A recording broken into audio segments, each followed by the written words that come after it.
I believe in God, the Father Almighty, creator of heaven and earth. Amen. Amen. Things either exist or they do not exist. And thinking of the things that do exist, we can say that some of them exist necessarily. They cannot not exist. You could say that they just are.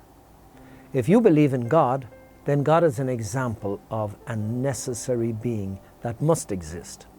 But another example for those who do not believe in God might be one of the truths of mathematics.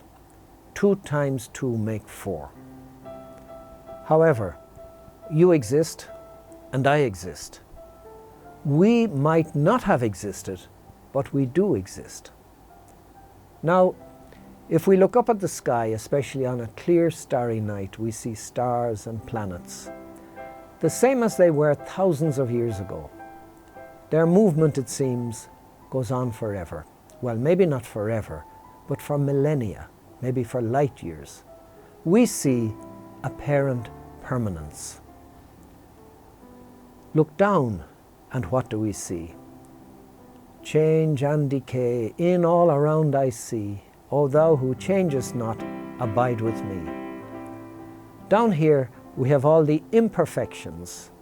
Things die, things corrode, things rot. Everything moving must stop eventually.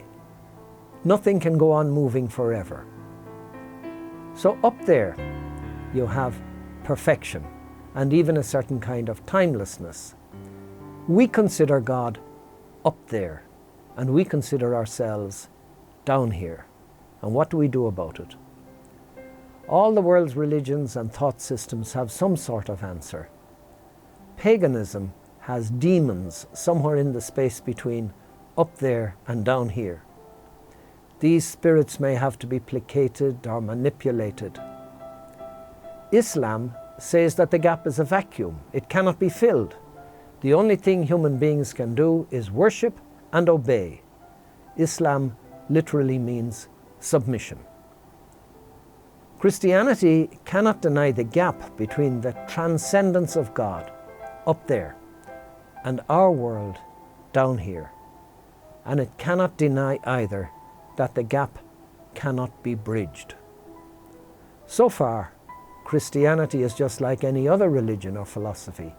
But then, Christianity makes a unique and an outrageous claim.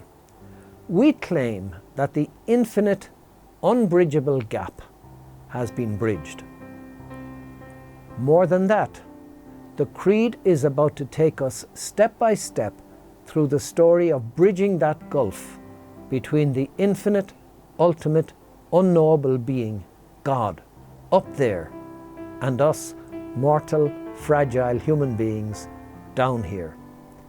We are going to see how the Almighty, the Infinite, the One who is, how He does not live up to the high standards that we expect, high standards of dignity and behavior that we would consider to be appropriate for the Almighty. But He says, my thoughts are not your thoughts, my ways are not your ways. Jesus is not just a messenger, and He's not just an archangel on steroids. He is God from God, light from light, true God from true God. However, given that the Father and the Son are both the same, what's the point of having 2 of them? And that's what we'll try to consider in the next talk.